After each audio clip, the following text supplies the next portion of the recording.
Frederick Douglass, it says right here, writer, speaker, and opponent of slavery. Okay? This book is written by Suzanne Slade and illustrated by Robert McGuire. Okay. Frederick Douglass.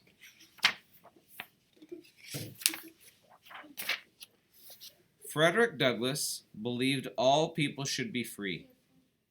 He spent his life working to end slavery and to gain equal rights for everyone.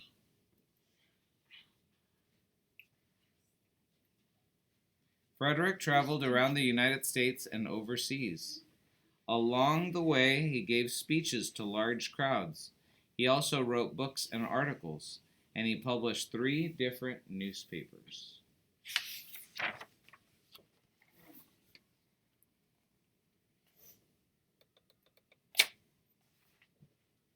Frederick Augustus Washington Bailey was a slave from birth. He was born in Tuckahoe, Maryland in 1818. Frederick was raised by his grandmother, Betsy Bailey. His mother was not allowed to care for him. She was forced to live as a slave. She had to work on a farm miles away from where her son lived. So he was raised by his mom. No, grandmother.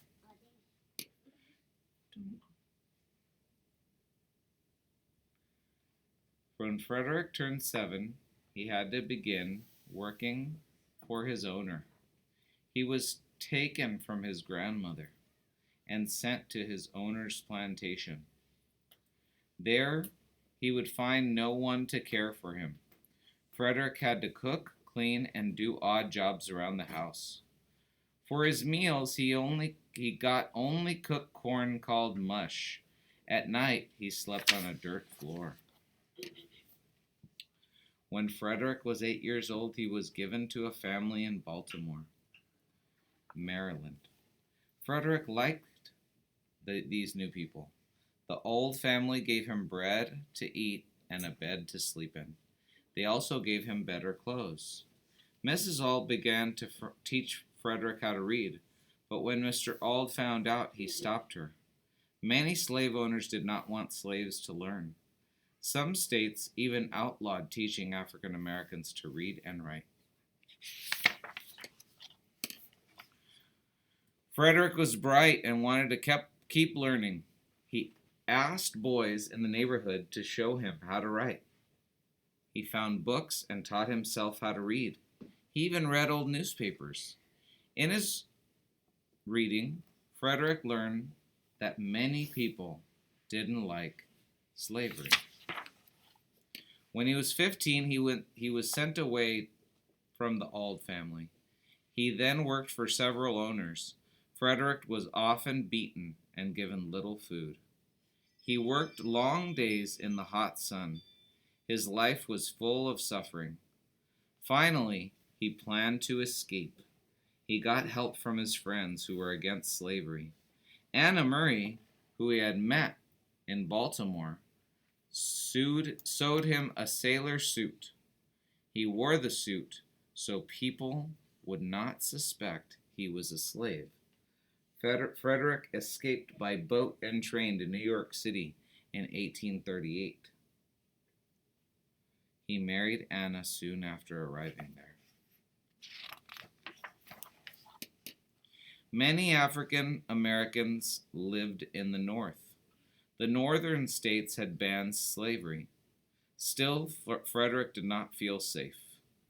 These people wanted to find runaway slaves and return them to the South. Frederick and his wife moved to New Bedford, Massachusetts. Frederick changed his last name from Bailey to Douglass to make it more difficult for slave catchers to find him.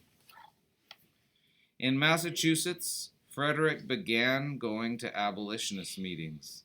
Abolitionists were people who wanted to end slavery. At one meeting, someone asked someone asked Frederick what it was like to be a slave. He explained how it felt to be tired, hungry, and beaten. His speech was very powerful. Soon, Frederick was asked to speak at many meetings, and he became famous.